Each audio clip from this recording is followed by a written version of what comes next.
এগিয়ে চলেন। তুমি তো বলহীন, আজ পর্যন্ত সমস্ত যুদ্ধ ছলনা করে সবাইকে পরাস্ত করেছ।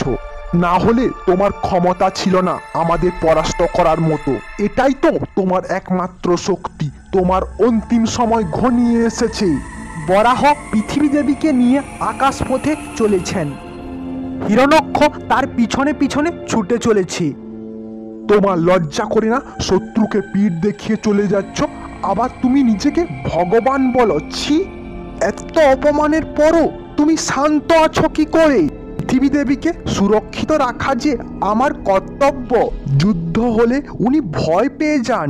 অতএব পৃথিবী দেবীকে আগে ওনার কক্ষে রেখে দিই, তারপর তোমার সাথে যুদ্ধ করব।